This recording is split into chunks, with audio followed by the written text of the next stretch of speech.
Dr. Johnston, again, I just want to thank you for sitting down with me today. For the most part, I want to talk about the improvements that are going to take place here at Rio.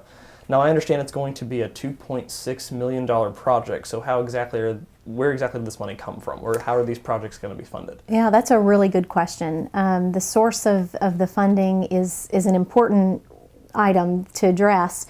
So I want to talk about that a little bit, but if we could just back up one step to say that when we look at the campus, and as you walk around and students and visitors walk around the campus, you see what we're very blessed to have, which is some natural beauty on this campus that many campuses do not have, just in terms of the landscape and the trees and just how the campus is laid out.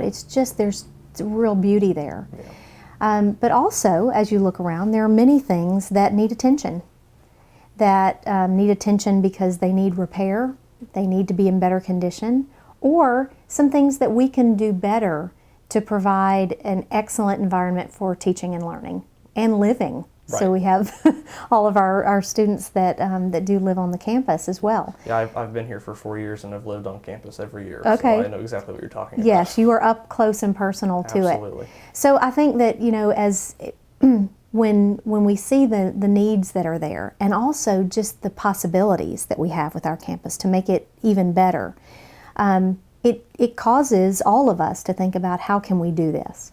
And instead of just thinking about the end result, we decided to go back and look at some fundamental documents that we have on our campus that give us that direction about how do we make choices about what to do, because the list of dreams and ideas and things that need to be tackled, that list is pretty long.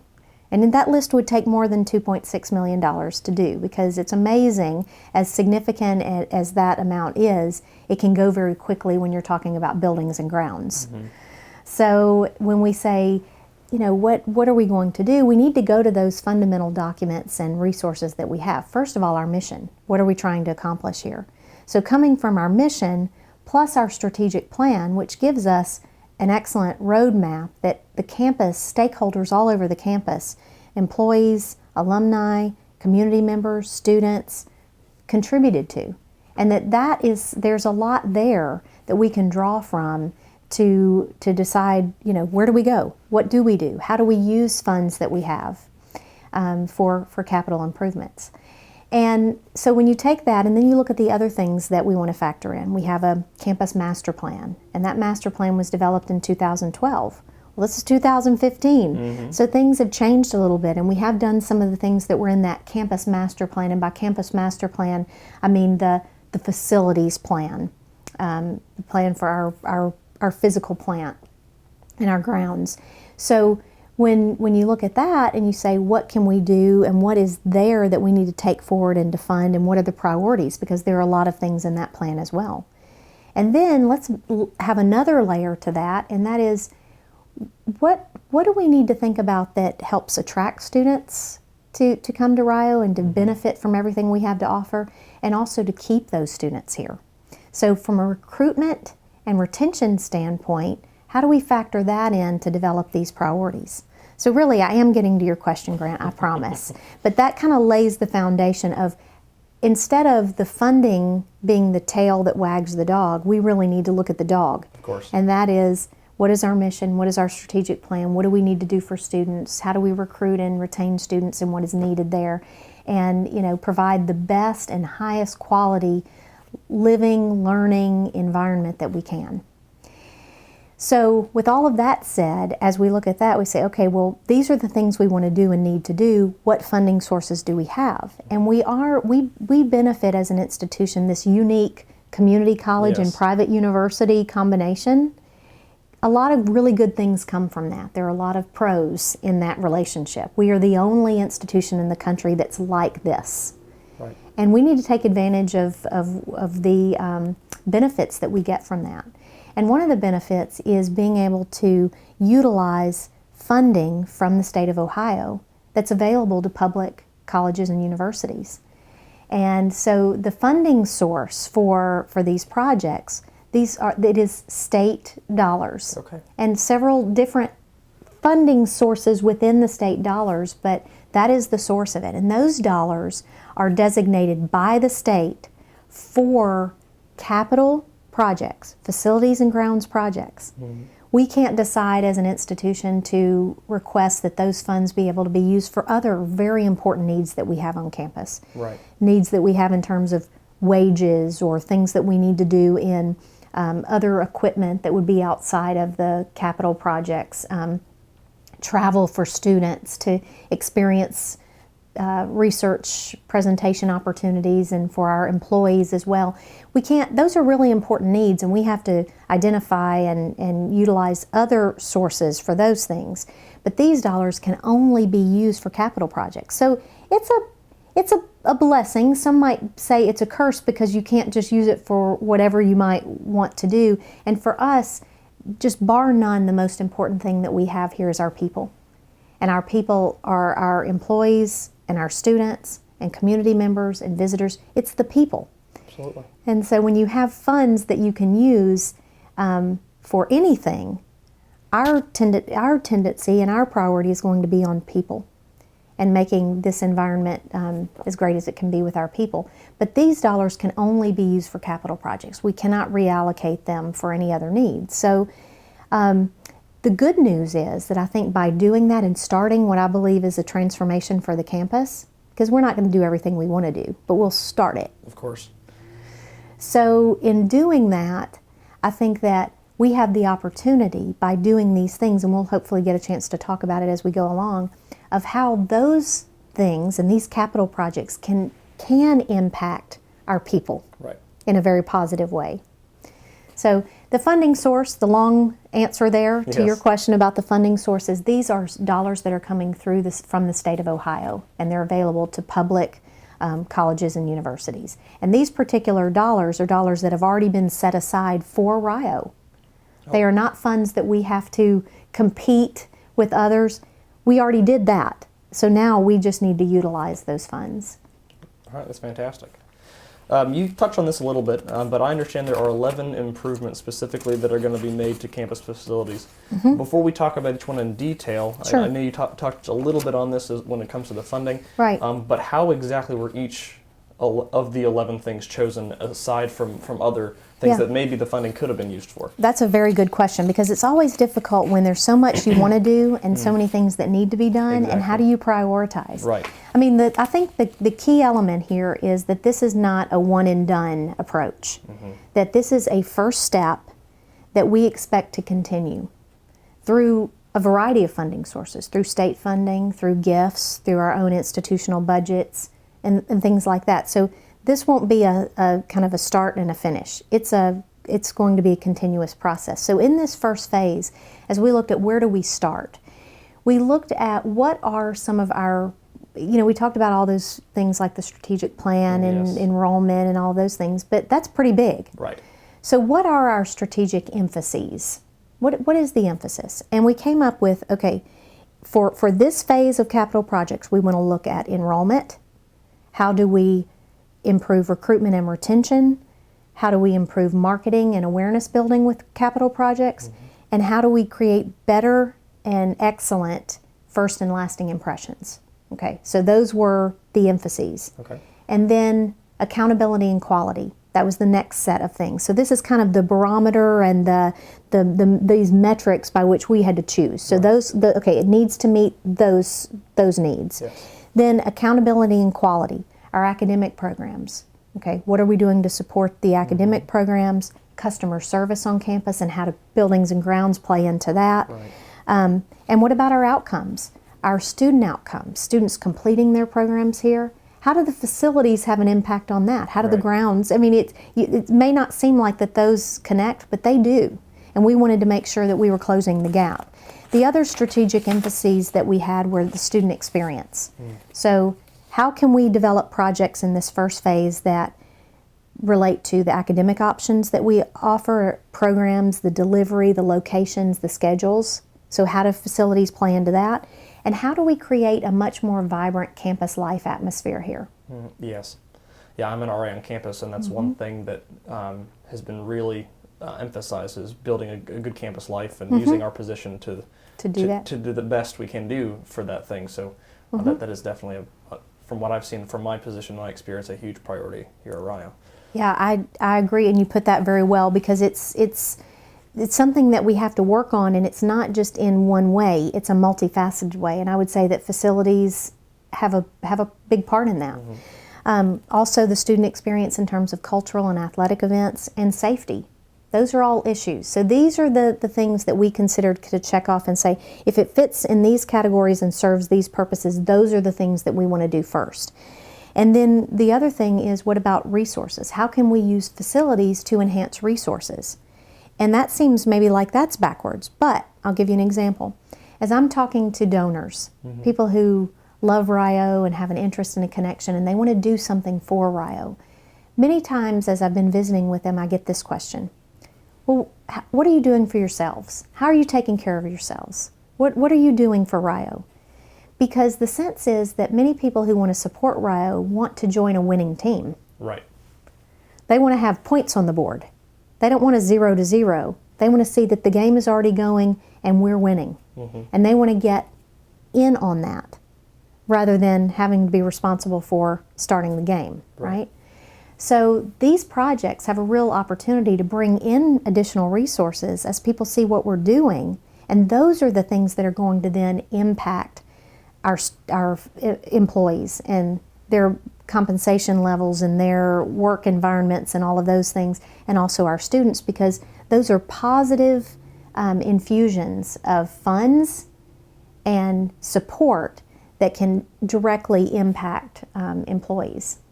So I think that getting a balanced budget for us as an institution, that's important to do for us to be living within our means and to be very focused and mission driven. And I think these projects will help us get there. It'll also open the door for grant opportunities. So those are the things that we thought about in selecting and prioritizing, that it needs to support these strategic emphases, because the strategic plan is big, the mission is big, but how do we start honing that in to prioritize? And so that's what we did. So we can look at each one of the 11 projects we'll talk about, and we can say, of those items I just described, which ones of those is it supporting? Right. Well, speaking of that, let's just kind of walk through each project specifically and how it will affect students and learning here at Rio. Sure.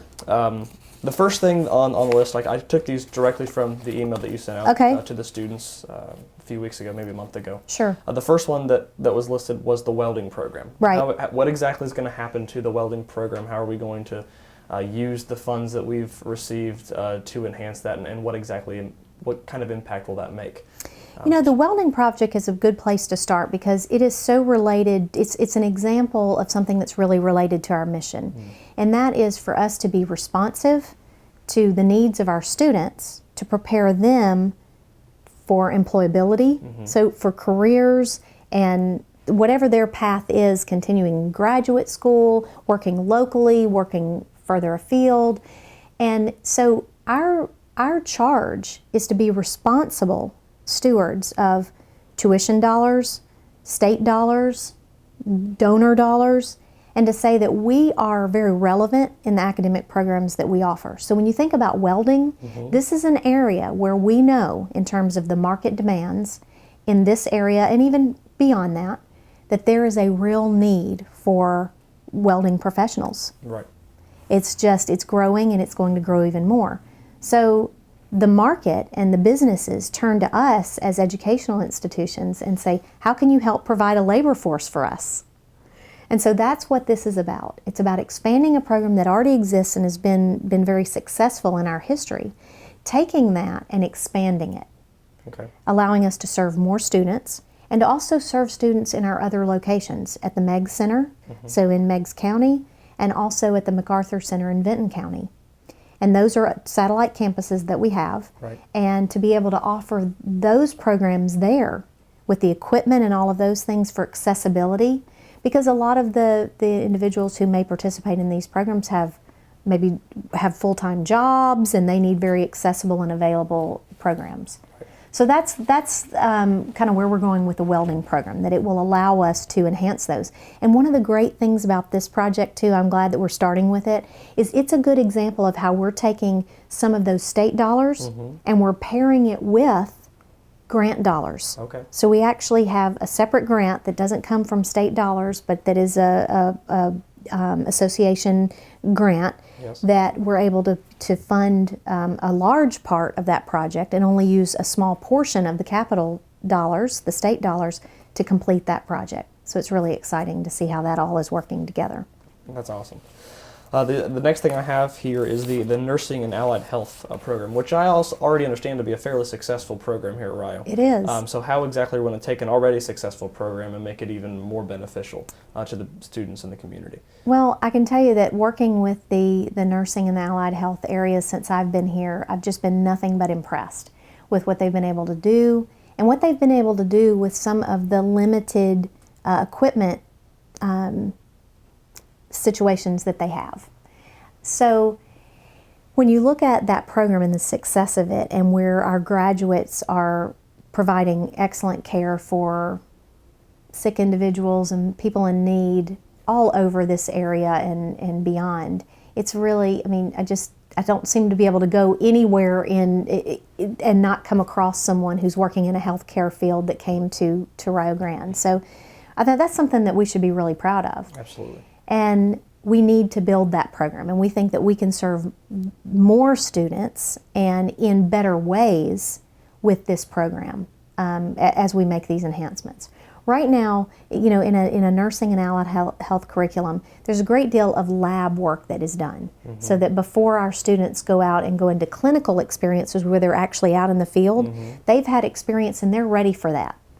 And so we use a lot of simulators in the labs.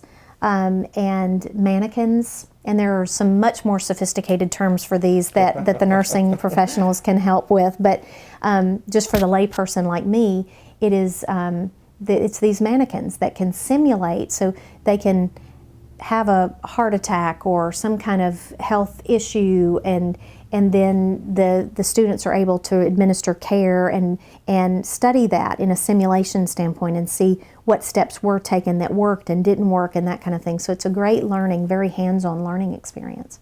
So this lab enhancement will allow us to think about the current space that we're using, allow us to expand into potentially another area, to give more opportunities there and a higher level of equipment to use for simulation. So it's just great for quality and just the students' experience here. Yeah, I have a few really good friends who are in the allied health program, and when they heard about this, they were absolutely excited. And they're graduating, but they're still excited for right, it. So. That's good. Yes, yes. All right, the next thing I have here is the Kid Math and Science Bridge. And I know living here for 4 years, that's always been an issue and a little sketchy walking across. So how exactly is that going to be either fixed, or are we just going to get rid of it and build a whole new one, or what exactly is going to happen? Our plan right now is to do some renovation to it, rebuild part of the structure, but not a complete takedown and reconstruction. It's a safety issue right now, and it is cordoned off and all kind of tape and do not enter signs there, and we want to remove those as soon as possible once, you know, but we can't do that until it's repaired. The support beams that are under the bridge, if you look underneath, you'll see there's some deterioration there, and it's just not safe. But what a really cool feature on the campus, you know? I mean, it's just neat, and I think we can even do more with it and make it even more aesthetically pleasing in this process. But it's just a great way to get into the building, but it's also just a neat feature on campus that I think just makes you feel good too, you know? Yeah. So it's a multi-purpose. It's for, you know, transit, but it's also something that's really kind of quaint and cool about the campus. Right. So the Fine Arts Atrium, one of the more aesthetically pleasing buildings on campus. How exactly is that going to be enhanced, so to speak? That atrium area where it has the glass, that glass enclosure. It is the glass there has the seals have deteriorated and moisture has gotten in there, and so over time it's just kind of lost its luster. And there's no way to really it's not a cleaning issue.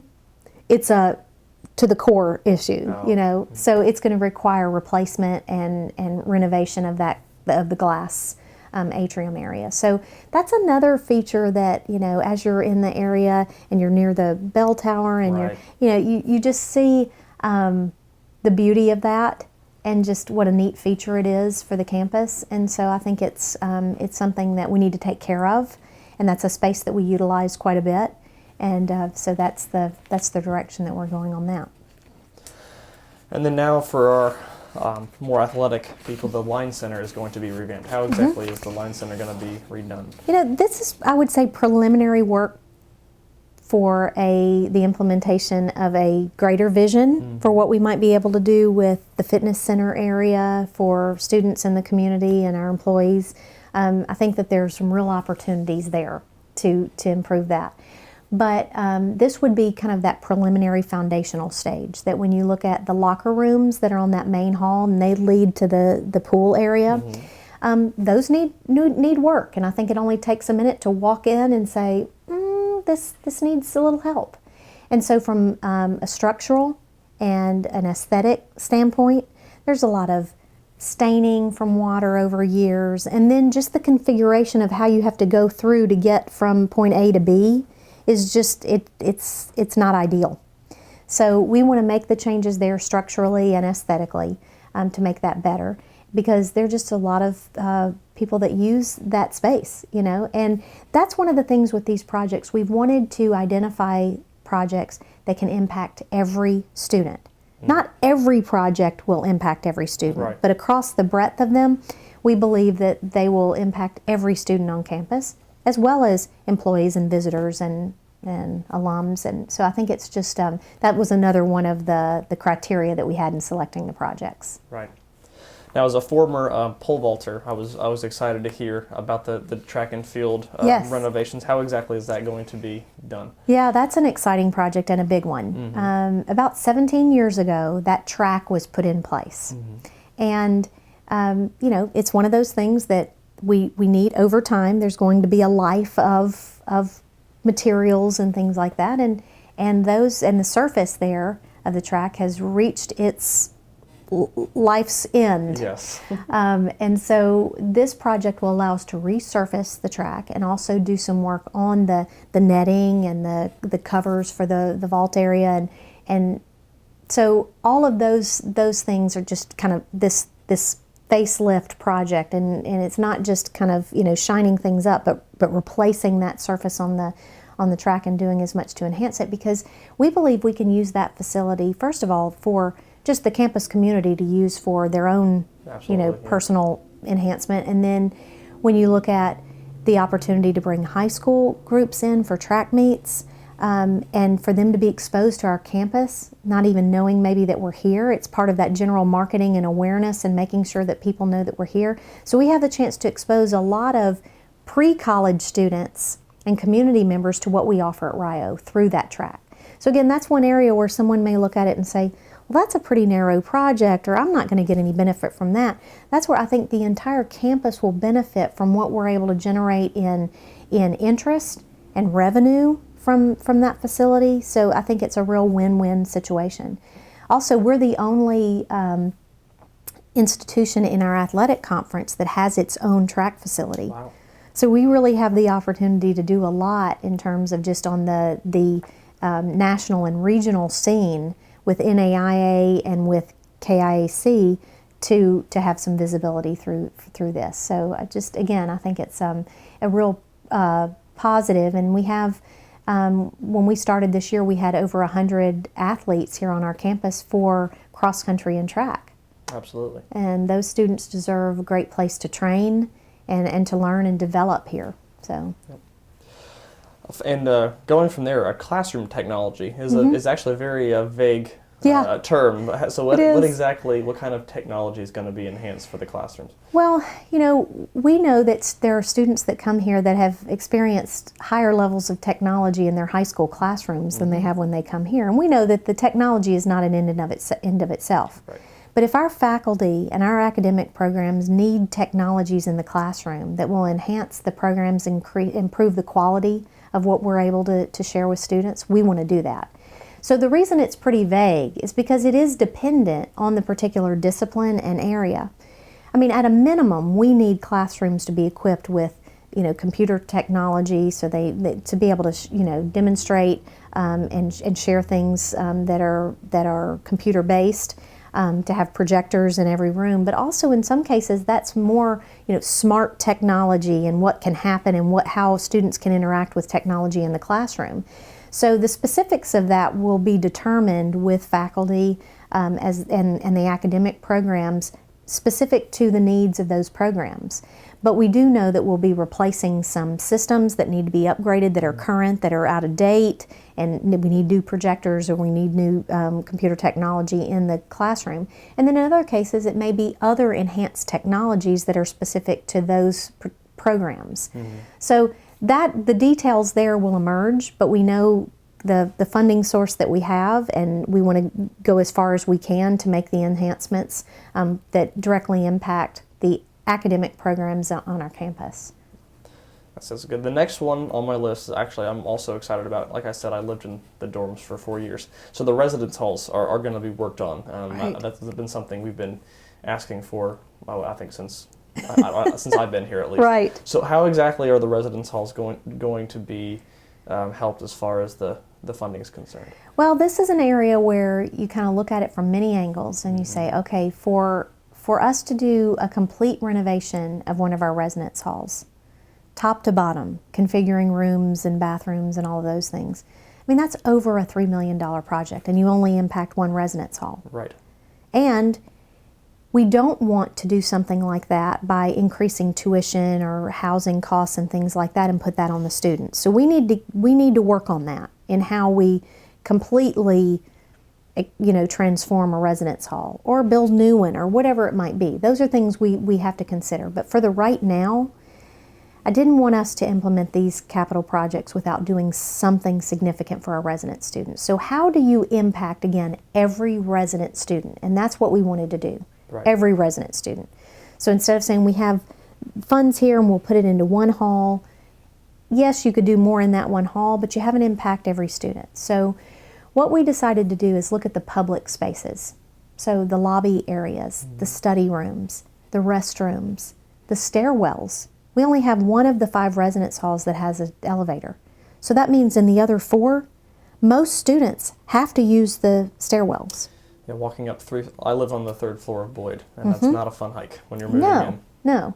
And as you walk up those stairs today, take a look around those stairs. They need to be clean, they need to be safe. You're spending, if you counted up the time you spend in the stairwell, it's a couple of minutes a day, isn't it? And you help students move in, you moved in using those stairs, and those need to be in good condition safety-wise and also, every other way, because we spend time there. So that may seem like an odd place to put resources, but those are important spaces for our residence halls. So it's those public spaces, again, the lobbies, the study spaces where students congregate and are meeting together. Those need to be comfortable. They need to look nice. They need to feel like home. So that's what we're going to do. We're going to spread $500,000 over the 5 residence halls. So in one residence hall, depending on the space and the size, that may be a little bit less, but averaging about $100,000 per residence hall. And so I think we will be able to make some significant and noticeable changes. Yeah, that sounds fantastic. The next thing I have here is another almost vague term again, is the campus grounds beautification. Right. Now, what exactly is going to happen when it comes to the beautification of the campus? Right. I mean, like I was saying earlier, it's just a naturally beautiful campus, but not without some help. So we have to take care of that. And we don't have, ground staff. It's very limited numbers on our ground staff. We have a ground staff, but they are working to cover over 200 acres of our campus. And that's a lot of ground to cover. So what we want to do with this is we want to look at the entrances, so those first impressions and how people get onto campus and what do they see. And then the lasting impressions. What about the areas around our academic buildings, around our residence halls? Do those have the landscaping, the care that they need? And let's get that in place. So that's where we'll be using the funds. And the other part of it is signage. If you take a look at the signage around campus, there's some places that there's something left to be desired there. But one of the big issues is as people come onto campus and see some of the bigger directional signs we have. So if you'll see them on the corners of campus and it's a number of things listed, maybe 20 things and arrows and how to get to those, they're not even correct anymore because we've made changes in where things are, but the signage hasn't been updated. So we want to make sure that when people come onto campus, Grant, you've been here for 4 years. Mm-hmm. You know backwards and forwards, shortcuts, long ways, every Absolutely. route to get wherever you need to go. Basically, yes. But when you first came to campus, you didn't. No, I did not. So we want to make sure that people feel welcomed and at home and they know where to go, whether it's their first time or whether they just haven't been here in a long time and they don't know where things may have moved around. So that's part of that campus beautification as well. All right, yeah, that sounds good. And then the last one we have is deferred maintenance. So Mm-hmm. what exactly, how is that different from the beautification, and what exactly is going to happen? In deferred maintenance, these are the things, the projects aren't extremely exciting or sexy, they're like, oh, it's behind the scenes, it may be like roof things, but the projects primarily we're looking at there are some boilers and some systems that need to be replaced for heating and cooling that just are at the end of their life. I mean, this equipment is not intended to last forever, and in some cases, Band-Aids have been put on that to extend the life of that equipment even longer than you'd ever expect it to be, and that is just exhausted at some point. And so those will be some of the priorities that we do in terms of the deferred maintenance. One of the other projects that we haven't talked about, I don't think, is the Rhodes Hall project. And that is a project to replace that roof. So again, doesn't seem all that exciting, but it is when you're in the building and it's dry. Right. So roof, and then the other thing, and I've talked to a lot of students about this, and they get really excited on this one, and it is the restrooms in Rhodes Hall. So if you've been in those restrooms, you try to get out as fast as you can, right? And so we want to do some things there to make those, we all have to go in there at some point. Let's make it where, those are acceptable, and they're places that you don't want to get out of the second you get in there. So those renovations will happen as well, and it's just going to be exciting to see these projects unfold because there are going to be different timelines for them, but all of the work that we've just talked about, we expect that it will be completed by the end of 2016. Wow. Okay. So we've got the rest of this year and next year, and when you think about, we can't just, the world doesn't stop. We have classes going on, students living in residence halls. So you have to time these things so that it's not inconvenienced. The people that live and work in these places are not inconvenienced. So, so that's our plan about how we're going to work on this phase. And again, it's one phase of what I believe will be many others. Yeah, and what it's exciting to hear is how quickly it's going to take place.